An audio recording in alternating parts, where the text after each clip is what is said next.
Alright guys, TacticalRab back again today. Hope you're all doing well and enjoying your day so far. The World Championship has only just finished, but we already have our first casualty of Rostermania. Los Angeles Guerrillas firing one of their coaches. What does that mean for their potential rebuild to follow after 3 very difficult seasons in a row for that organisation, but also further indications around the league that there might even be more changes than we might have predicted this off-season. Very much intrigued to your thoughts in the comment section below. Hit the like button if you enjoy. Subscribe if you're new as always. I'd greatly appreciate loads of new subs as well the last few days, so let's keep that one tracking. Kenny, he's picked up the GTR. The champs winnings probably haven't even arrived yet, but you know, he's still splashing out, and who can blame him, right? Great performance from Kenny, of course, the last couple of events, and Thieves as an entire team and organisation. Thought this is pretty cool to mention. Let's talk this as well, though, because the player that's now earned the most in Call of Duty history is now no longer Crimsix. That title actually goes to Arcitys. This is quite something really to think about, given that, well, honestly, the CDL salary, not just the salaries, but the CDL kind of prize money increases since it franchised has been pretty immense, right? You compare the amount of tournament wins Arcitys has had, which I think is about 8 or 9, compared to Crimsix's, what, like 37, 38 tournament wins, for the amount of money that he's accrued for that over the years. It's kind of crazy how things have changed. As Arcitys says, Godspeed, I came up at the right time.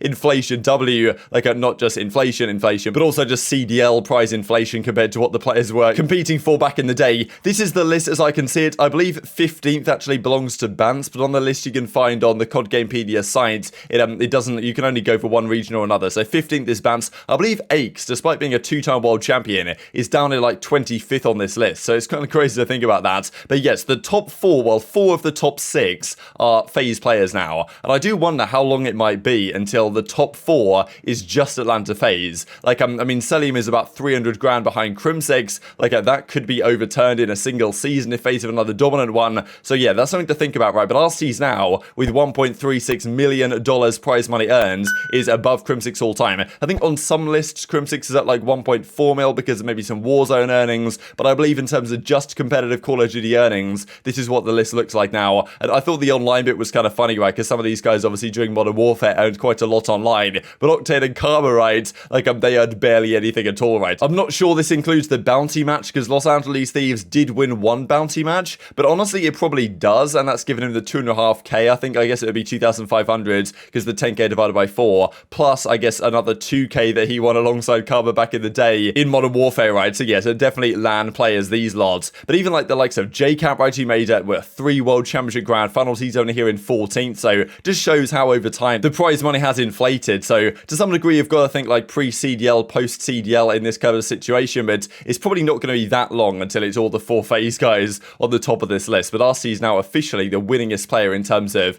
prize money of all time. But if you think about it, Arcitys has only won 9 tournaments, Crim has won 37. So back in the day, they weren't playing for that much. I remember in terms of the salaries as well, not just the prize winnings, but I mean, the Complexity team back in 2014, they were making like $500 a month, and they were super happy with that at the time, right? So yes, things have changed in competitive Call of Duty for sure. Let's talk about the first big change then that's been confirmed in the off-season for Rostermania, and that's not a change with a player as of yet, but they may well be coming soon. I believe Crone said that because this Sunday is the date where teams have to decide whether they're going to extend their players or not, and then I think 1 week after that is when players can then actually get signed to new teams. So it's a couple of weeks away until we actually get to the point where players can sign, but over the next few days, if teams decide they don't want to keep their players, like Paris Legion obviously are going to be like, well look, maybe we extend Temp's contract, but if we do, then we've got to pay him through the entire offseason. We might not want to do that, so we might just try and release him like we did last year and re-sign him back to the team. But of course, if they do that, he can get picked up elsewhere without a buyout, which might be what Paris are thinking. But of course, the rest of their team, they're not going to keep them around. So Paris might just say over literally the next couple of days they could do this, like, okay, thanks to our team, we're letting you go, effectively, is what they could immediately do. So we might get some announcement like that from around the league over the next week or so, but this is the first one from LAG, right? So the management over there has decided they're not happy with how the coaching staff and the guys that have decided the rosters for the last couple of years have been operating, and they announced the departure of Bevils from the organization. So LAG have had 2 coaches for the last 3 years since the inception of the league. They've had Bevils and Ricky, who've been the 2 guys heading things up over there. And looking at the results, it's not been pretty. Like, Bevils, I actually think, has been a great asset to teams in the past, but I guess whatever they thought he was doing for this team, it wasn't working in the right direction, or maybe they just want a change of, change of headcount, I suppose, over at that organization, because he's actually a world champion, Bevils, at least as a coach, with Evil Geniuses back in 2018. I honestly think that without Bevils being their kind of S&D mastermind, as their kind of S&D S&D analyst, coach type thing that he was on that team at the time, I don't think they would have won champ. He helped come up with some really innovative new ideas for the Seattle event where they came second, and also the World Championship where they won a few years ago when he was Evil Genius's coach, and even as aBeZy says, on that team, and on LAG more recently with Bevils still as coach in the Cold War season. It was an honor having you as my coach during the time. One of the best and positive. You'll succeed in whatever you do next. But clearly, LAG are like, well, look, our results do not speak to this ends. I know this is incredibly small, but as you guys can see at the bottom here, this is when he won the World Championship alongside Evil Geniuses as their coach at the time.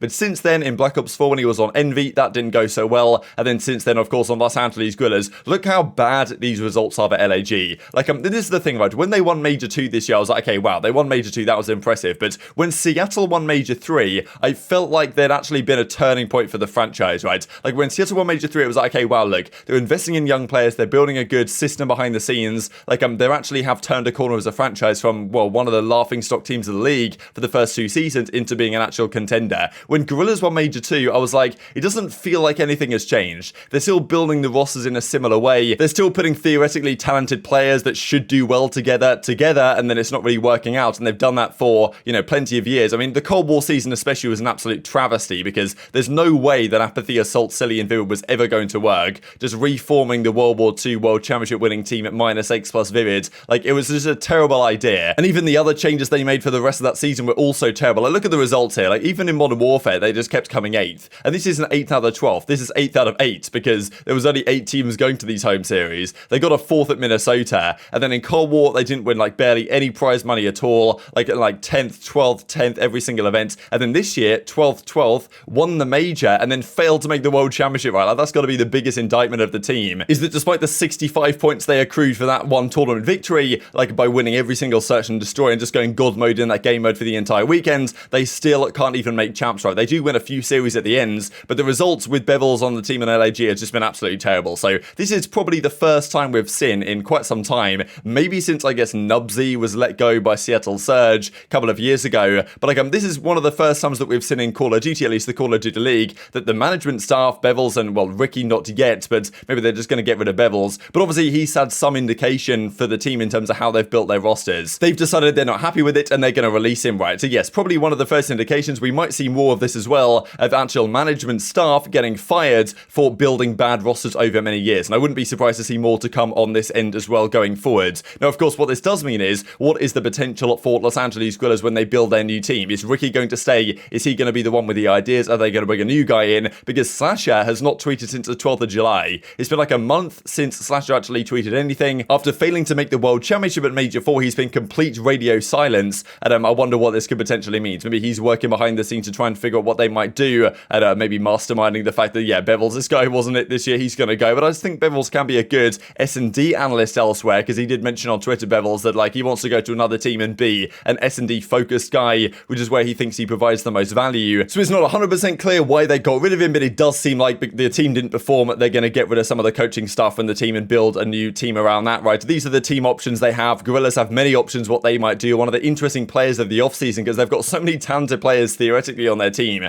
but just failed to deliver pretty much any results apart from the Major 2 fluke victory with the Volk is effectively what it now seems like looking back on it. Let's talk some of the Rostermania drama though going on elsewhere. Clayster, we can expect something to talk about with him over the coming days. When he's officially a free agent, he's going to be telling all, it seems, about what's been going on behind the scenes. Even his girlfriend says right here that people have been, you know, bullying, lying, gaslighting, trying to unsuccessfully manipulate him behind the scenes. And as Luna says, his girlfriend, I hope he's reading this and foaming at the mouth, probably talking about Crimsix and all the kind of Crim and Clay beef and drama that went on earlier on this season. So we might get more of that over the coming days. This also then dominates the coach of London. He says, this year we gained invaluable experience that will only make our extremely young squad better moving forward. So this is something interesting because it does imply that they either want to stay together or they will stay together. My understanding is that the London organisation kind of wants to keep this team going forwards. But the question to me comes down to Afro, right? Does Afro want to be on this team? Like, and if he doesn't, and if he leaves, then there will be other options. So to me, London, like, if they want to actually do something as an organisation, they've got to try and change up this roster. They might not want to do that. It might come down to whether Afro has more ambition and decides to take one of his offers elsewhere, because I imagine he will have some. There's also a major maniac, of course, on Florida Mutineers right now. Only option is to make this offseason the most productive yet. And Simp even comes back with the eyes emoji, implying that something might be going on there with the Florida Mutineers. This also, I thought, was a big one from Adam Adamu over at the Toronto Ultra, as he says, and so Rostermania begins. but not just for Toronto, right, says aBeZy, for everybody, right? So look, obviously not everyone's going to make a change. FaZe, Thieves, I think OpTic, we'll talk about them later today, are going to stick together. But we've kind of wondered whether Toronto will make a move. This guy has more ambition than to do what Toronto did this last season. He's admitting, yes, we are going to change our team effectively, is what he's saying here. And maybe also implying that more teams might well change than some might predict. He's saying, you know, Rostermania begins for everybody, which also might mean that, like, okay, look, I'm going to start releasing as a Toronto Ultra, you know, co-founder, general manager, who has some indication and control as to what happens with the team. We're going to start releasing big players into the market to try and get some big players in return. And therefore, if we get, you know, if a Cammy or a CleanX or whatever comes onto the market and they make some big moves, Toronto, to get a Hydra or whatever, or a Clayster or something, then those big name players, CleanX or Cammy, could then, you know, shake up Rostermania elsewhere. So aBeZy might be kind of masterminding here something which could be pretty exciting for Rostermania, pretty much admitting that Toronto are going to make some sort of changes and maybe implying further that there's going to be some big name players on the market that are going to shake up the Rostermania for everyone. So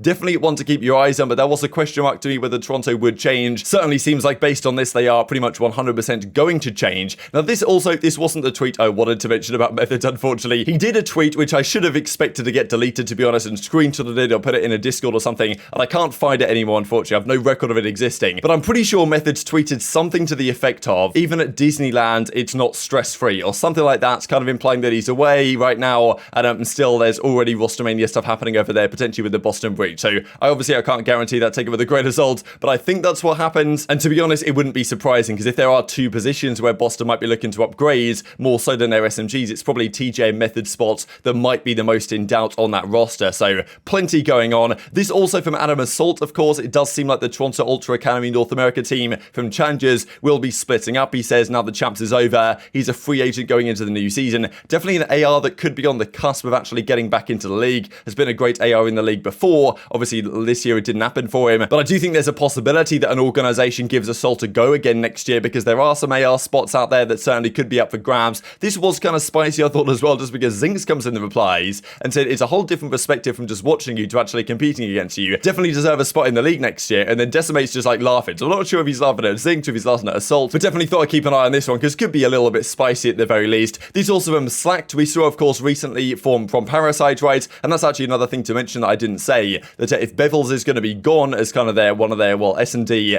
analyst, kind of an analyst type guy, assistant coach for Ricky at Los Angeles Guerrillas, could Parasite be an option there, right? Because Parasite, we know he's looking for an opportunity. Slacked as well says he's looking for a chance as a coach, analyst, or whatever. Like, you know, these guys could be in consideration, and I think that would be rather interesting having Parasite or someone go to Los Angeles Guerrillas, giving his insight into how they should build a roster, and having Ricky there to support him could be a nice idea. Those guys were probably even teammates back in the day briefly, because Parasite did pretty much team with everyone. Now, this also to mention, just viewership-wise, before we close out the video, I thought these numbers were rather interesting, actually. I think we looked at these yesterday, but the average viewership was more interesting to me. The fact that on average this weekend, we had 104,000 viewers watching the stream. That's pretty impressive, and this actually puts it into context with other World Championships. I believe this was the highest World Championship we've ever had in terms of average viewership, because the 2018 World Championship, these numbers are definitely not correct what they have over at Esports charts. This is World War II Champs, and the peak viewership they have for World War II Champs is like 350k, but I believe what they did was they took the MLG.TV viewership and added it up with the Twitch viewership at the time, and MLG.TV was 180k and Twitch was 170k, and they added it up to 350, whereas the MLG.TV numbers actually included the Twitch numbers, so the total was like 180k. So I think that these numbers are probably bogus for the 2018 champs, and that actually might have been what we just had, the highest average viewership World Championship of all time over the course of the weekend, which actually is a rather impressive sign for the scene. But very much enjoyed your thoughts and all this stuff in the comment section below. Hope you guys enjoyed the video. If you did enjoy it, hit the like button and told your YouTube god this is a good video, and also like you should see it as well, and I've grown the competitive Call of Duty community. Thank you for watching as always, take care of yourselves, and I'll see you next time.